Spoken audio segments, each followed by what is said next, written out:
রেস্টুরেন্টের পার্টিতে আমরা চিংড়ি মাছের মালাইকারি যেভাবে তৈরি করে থাকি।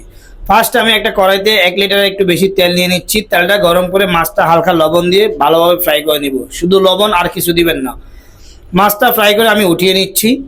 এখন সেম তেলের মধ্যে 1 কেজি দেশি পেঁয়াজ ব্লেন্ড করে দিয়ে দিচ্ছি। আর একটা নারকেল, এখানে ফুল নারকেল মিডিয়াম সাইজের ব্লেন্ড করে দিয়ে দিচ্ছি।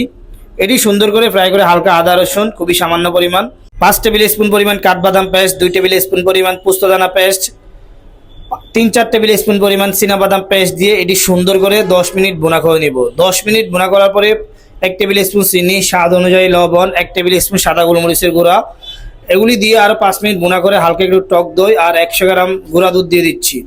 গুঁড়া দুধ দিয়ে যখন ভালো মতো গ্রেভি থেকে কাঁচা গন্ধটা চলে যাবে, এখানে একটু 100 গ্রামের একটু বেশি ঘি দিয়ে দিচ্ছি। ঘি দিয়ে আর একটু কিশমিশ দিয়ে দিচ্ছি। এগুলি দিয়ে আমি একটা ডালা নিয়ে নিচ্ছি। ডালার মধ্যে আমি দিয়ে দিচ্ছি হালকা একটু ঘি। ঘি দিয়ে যে চিংড়ি মাছগুলি ফ্রাই করছিলাম সেগুলি আমি ডালার উপরে দিয়ে দিচ্ছি। এরপরে যে গ্রেভিটা আমি ভুনা করছি সেটি এখানে দিয়ে ভালোভাবে সোলার হিটটা মিডিয়ামে রেখে এখানে 5 মিনিট গ্রেভির সাথে চিংড়ি মাছটা ভুনা করে নিব। তৈরি হয়ে গেছে প্রন মালাইকারি মজাদার। আপনিও চাইলে বাসায় ট্রাই করতে পারেন। আল্লাহ হাফেজ, আসসালামু আলাইকুম।